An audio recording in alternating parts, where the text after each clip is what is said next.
நம்முடைய இணைந்திருக்கிறார் பத்திரிகையாளர் திரு பிரியன் அவர்கள். வணக்கம் திரு பிரியன். அதாவது பாமக நடைபெறக்கூடிய இந்த விவகாரங்கள் தொடர்பாக இரு விதமான கருத்துகள் பகிரப்படுகிறது. ஒன்று ராமதாஸ் அவர்கள் செய்ய வேண்டியது ஒரு விரும்பத்தகாத ஒரு நடவடிக்கைகள் அப்படின்னு சொல்றாங்க. இன்னொரு புறம் அன்புமணியை தலைவராக முன்மொழிந்ததே அவர் தானே. அப்படி இருக்கும் பட்சத்தில் இரண்டு பேரும் அமர்ந்து பேசி ஒரு சுமூக தீர்வு காண வேண்டியது அவசியம். இது எவ்வளவு தூரம் நீடிக்குதோ அந்த அளவுக்கு பாமகவுக்கு தான் இழப்பு அப்படின்ற மாதிரி பார்வைகள் பகிரப்படுகிறது. ஆக மொத்தம் யாருக்கு அதிகாரம் அப்படின்ற ரூல்ஸ் படி பார்த்தோம் அப்படின்னா அன்புமணி அவர்களுக்கு தான் அதிகாரம். ஆனா இந்த வாக்கு வங்கி உடையாம இருக்கணும் அப்படின்னா இருவரும் சேர வேண்டியது கட்டாயம். ராமதாஸ் அவர்களோடு இணக்கமாக போக வேண்டியது அன்புமணிக்கு இருக்கிற ஒரு கட்டாயம் அப்படின்னு சொல்றாங்க. இதை நம்ம எப்படி புரிந்து கொள்ளலாம்? உண்மையிலேயே சூழல் அவ்வாறுதான் உள்ளதா? இந்த ரெண்டு பேருக்கும் உள்ள உரசல் அந்த இடைவெளி அதிகமாகிட்டே போறதுக்கு அடுத்த கட்டமா ஒரு காரணமா அமையிறது என்னன்னு பாத்தீங்கன்னா, ராமதாஸ் அவர்கள் கட்சி நிர்வாகிகளை நீக்கிறது. அந்த நிர்வாகிகள் நீக்கிறதுன்ற விஷயம் வரும்போது அடுத்த கட்டத்துக்கு ராமதாஸ் போறாரு. திலகபாமாவை நீக்கிறாரு, மாவட்ட செயலாளரை நீக்கிறாரு. அவர் நீக்கிறவங்க ஒரு எதிர்வினை ஆற்றுறாரு அன்புமணி. உங்களுக்கு நீக்கிறதுக்கான அதிகாரம் கிடையாது. பொதுக்குழு மூலமாக தேர்ந்தெடுக்கப்பட்ட நான் தலைவராக தேர்ந்தெடுக்க நீங்க என்ன ப்ரொபோஸ் பண்ணியிருக்கலாம். பட் என்ன தேர்ந்தெடுத்தது பொதுக்குழு. கட்சியுடைய விதிப்படி பொதுக்குழுவால் தேர்ந்தெடுக்கப்பட்ட தலைவருக்கு தான் நிர்வாகிகளை நியமிக்கிறதுக்கான முழு அதிகாரம் இருக்கு. அவர் தான் நீக்கவும் சேர்க்கவும் அதிகாரம் படைத்தவர். அப்படி இருக்கும்போது நிறுவனம் உங்களுக்கு அந்த அதிகாரம் கிடையாது. பொதுக்குழு என்னை தேர்ந்தெடுத்திருக்கிறது, எனக்கு தான் அந்த அதிகாரம். இவர் எதிர்வினை ஆற்றுறார். அவர் நீக்கிறவங்களா இவர் சேர்த்துட்டு இருக்கார். இது ரன்னிங் பேட்டிலோட இன்னொரு பரிமாணத்தை நம்ம பாக்குறோம். அதாவது ஏற்கனவே குழம்பி போயிருக்கிற பாமக நிர்வாகிகள் மேலும் குழம்பி போறாங்க. இவரை நீக்கிறாரு, அவர் நம்மளை சேர்க்கிறாரு அப்படின்ற போது கட்சி மேலேந்து கீழே வரையும் அடிமட்ட வரையும் கலகலத்து போயிருக்கிறத நம்ம பாக்குறோம். இந்த இடத்துல பவர் ஸ்ட்ரகிள் வருது. ஆக்சுவலா பவர் ஸ்ட்ரகிள்லாம் அதிகாரம் நீயா நானா அப்படின்றத போட்டி இங்கே தான் வருது. அதிகாரம் நீயா நானா அந்த போட்டி இங்கே வரும்பொழுது இயல்பாகவே கட்சி யாருக்கு அதிகாரம் கொடுத்துட்டு இருக்கிறது, அன்புமணிக்கு அதிகாரத்தை கொடுத்திருக்கிறது. ஆனால் ராமதாஸ் அவர்களுக்கு உரிய மரியாதை கட்சியில் இருக்கு, உரிய பாசம் காட்டுறாங்க பாமக தொண்டர்கள். ராமதாஸ் ஒரு அந்த பிற்பட்ட சமூகத்தின் ஒரு அசைக்க முடியாத ஒரு தலைவராக இருக்கிறார்ன்றதுல எந்த விதமான சந்தேகம் இல்லை. ஆனால் அவர் கட்சியை அடுத்த கட்டத்துக்கு எடுத்துக்கொண்டு போக வேண்டும் என்றால் அது அன்புமணிக்கு அவர் ஏற்கனவே கொடுத்துட்டார். அவர் சுதந்திரமா செயல்பட விடணும். அன்புமணியே சொன்ன மாதிரி எனக்கு இருந்த தடை நீங்கி இதுன்னு அன்புமணி சொல்றாரு. அது அப்போ நேற்று வரையும் நீங்க அவருடைய பணியில தலையிட்டு இருக்கீங்க அப்படின்னு தான் அர்த்தம். அதனால இந்த பிரச்சனைகள் சரி செய்யணும்.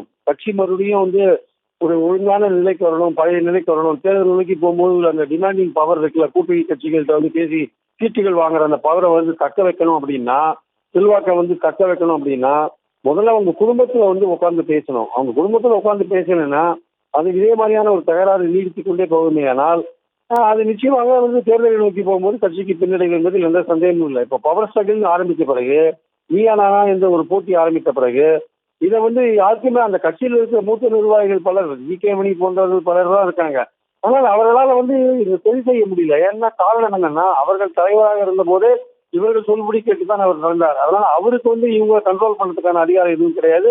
இவருடைய யோசனையை ஏற்றுக்கொள்ற அளவுக்கு அவங்க இல்லை. ஏன்னா கட்சியை நிர்வகித்த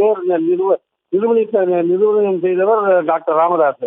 ஸோ இந்த சூழல்ல கட்சியை ஒரு கையெழு நிலையில போயிட்டு இருக்கிறத நம்ம பாக்குறோம். நம்ம ஸோ இந்த இடத்துலதான் ரெண்டு பேரும் அவங்க இந்த கட்சியில ஒற்றுமை வரணும், மீண்டும் கட்சி ஒரு வைப்ரண்டா வரணும் அப்படின்னா இது அன்புமணி அவர்கள்ட்டையும் டாக்டர் ராமதாஸ் அவர்கள்ட்டையும் தான் இருக்கு. டாக்டர் ராமதாஸ் அவர்கள் முன்பு எடுத்த ஸ்டாண்டுக்கும் இப்போ எடுத்திருக்கிற ஸ்டாண்டுக்கும் நிறைய வித்தியாசம் இருக்கு. இந்த திடீர் ஸ்டாண்டுக்கு என்ன காரணம், முகுந்தரே ரிசைன் பண்ணிட்டு கட்சி ஒற்றுமைக்காக பாடுபடுவேன்னு சொல்லியிருக்காரு, அன்புமணி பின்னாடி நிற்கிறேன்னு சொல்லியிருக்காரு. இதற்கு அப்புறமும் எதற்கு ராமதாஸ் இந்த விஷயத்தை வளர்த்து கொண்டு போகிறார் என்பது நிச்சயமாக ஒரு புரியாத புதிராக இருக்கிறது. இந்த கொந்தளிப்பான ஒரு சூழல்ல ராமதாஸ் பேசியதுக்கு முதல் நாள் கூட அன்புமணி அவர்களை பற்றி சிறப்பாக பேசியிருக்கிறார், சமூக ஊடகத்தோட சிறப்பாக பேசியிருக்கிறார். அடுத்த 26 அவர் தான் சிஎம் ஆக்கணும் அப்படின்லாம் பேசியிருக்கார். அப்படி பேசினவர் மறுநாளே மாற வேண்டிய அவசியம் என்ன என்ற ஒரு கேள்வி இங்க வருது. ஸோ இதெல்லாம் யோசிச்சு பார்த்து டாக்டர் ராமதாஸ் அவர்கள் முடிவு பண்ண வேண்டிய கட்டாயம் இருக்கு. அன்புமணியே இந்த விஷயத்தை ரொம்ப பெரிதாக்காமல் இதை கொஞ்சம் ஓரளவுக்கு தீர்க்கும்படியான ஒரு முயற்சிகளை அவரும் ஈடுபட வேண்டும். அவர் அப்பா நீக்கினார் நான் சேர்க்கிறேன் இந்த முறையில போகாம இதுக்கு வேற ஏதாவது ஒரு சொல்யூஷன் அவங்க பார்க்க வேண்டிய அவசியம் இருக்கு. இல்லாட்டி கட்சியை தன்னுடைய அந்த ஆதாரமான ஒரு சப்போர்ட் பேஸை அதை இழந்துறாங்க. அதாவது இந்த 2 பேரும் கையில தான் இருக்கிறது. ஏன்னா அங்க இருக்கக்கூடியவர்களே பேசி சமாதானப்படுத்தப்படும் இடத்துல அவங்க இல்லை அப்படின்றப்போ இருவரும் தன்னிச்சையாக அவர்களே உணர்ந்து பேசி இது சரி பண்ணாதான் ஆச்சு அப்படின்றீங்க. ஆனா அந்த மாதிரியான சூழல் இன்னுமே நீடிக்குது அப்படின்னு நினைக்கிறீங்களா? ஏன்னா ஒரே நேரத்துல 2 ஆலோசனை கூட்டங்கள் நடத்துறாங்க, மாறி மாறி அறிக்கைகள் வருகிறது. அதற்கு முதல் நாள் வந்து ராமதாஸ் அவர்கள் பத்திரிகையாளர்கள் கிட்ட பகிர்ந்து கொண்ட பல்வேறு விவகாரங்கள், இது போன்ற விஷயங்கள் எல்லாமே இருவருக்கும் இடையில அமர்ந்து பேசி சுமூகமான தீர்வை எட்டும் இடத்துல இருக்கு. ஸ்டில் அந்த சான்ஸ் இருக்கு அப்படின்னு நீங்க நினைக்கிறீங்களா? இல்ல வேற என்ன வாய்ப்புகள் இருக்கிறது? தெரியல. அதாவது டாக்டர் ராமதாஸ் அவர்கள் வந்து இந்த கட்சியை வந்து நிறுவினவர். கிட்டத்தட்ட 1 லட்சம் கிராமங்களுக்கு பயணம் செய்து காடு மேடு வயல் வரப்பெல்லாம் போயிட்டு இரவு பகலிருந்து பாராமல் உழைத்தவர். அந்த காலகட்டத்தில் அவருடைய நான் பயணம் பண்ணும்போது பயணம் செய்திருக்கிறேன். அந்த காலகட்டத்தில் அப்படிலாம் பார்த்தபோது ரொம்ப ரொம்ப கஷ்டப்பட்டு தான் அந்த கட்சியை அவர் வளர்த்தார். ஆக்சுவலா பத்திரிகையாளனாக அவருடைய இந்த வளர்ச்சியை நான் பல வருடங்கள் பார்த்துட்டு தான் இருக்கேன்.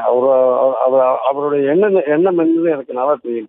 என்னன்னா வந்து இந்த கட்சியை வந்து எப்படியாவது வந்து ஆளுநருக்கு அதிகாரத்தில் பங்கு பெறுகிற அளவுக்கு கொண்டு போகணுன்றது அவருடைய நோக்கமா இருக்கு ஆக்சுவலா. ஆனால் அந்த நோக்கத்துக்கு அவரே வந்து ஒரு தடையா மாறிடுவாருன்றது தான் ரொம்ப ஆச்சரியமா இருக்கு. அது என்னன்னு தெரியல, ஏதோ ஒரு அழுத்தத்தில் அவர் செயல்பட்டு கொண்டிருக்கிறாரோ என்ற எண்ணம் நமக்கு தோன்றுகிறது. அது என்ன அழுத்தம் என்று புரியவில்லையே.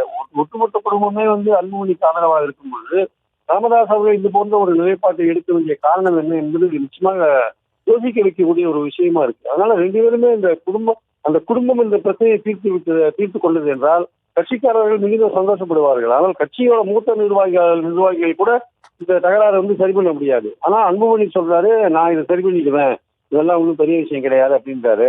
அப்ப விட்டு கொடுக்கிட்டு யாராவது ஒருத்தர் போகணும். தந்தைக்காக மகன் விட்டு கொடுப்பது பெரிய சாதாரண விஷயம்தான். அது வந்து இன்னும் வந்து அதுக்காக ஒன்றும் வருத்தப்பட வேண்டிய அவசியம் இல்லை. தந்தை வயதானவர், உடல்நலம் கொண்டிருப்பவர், அவர் ஏதோ அவருடைய ஆசைகளை ஏதோ சொல்கிறார் என்றால் அதை கொஞ்சம் காம்ப்ரமைஸ் பண்ணி கொண்டு போவது மகனுக்கு நல்லது. அதே சமயம் தந்தையும் வந்து ஒரு சுதந்திரத்தை கொடுத்து அவர் அன்புமணியை செயல்பட வைக்க வேண்டியது அவருடைய பொறுப்பு. இந்த விஷயங்கள் வெளியில இருக்கிற நம்ம திருப்பி சொல்லிட்டு இருக்கோம்.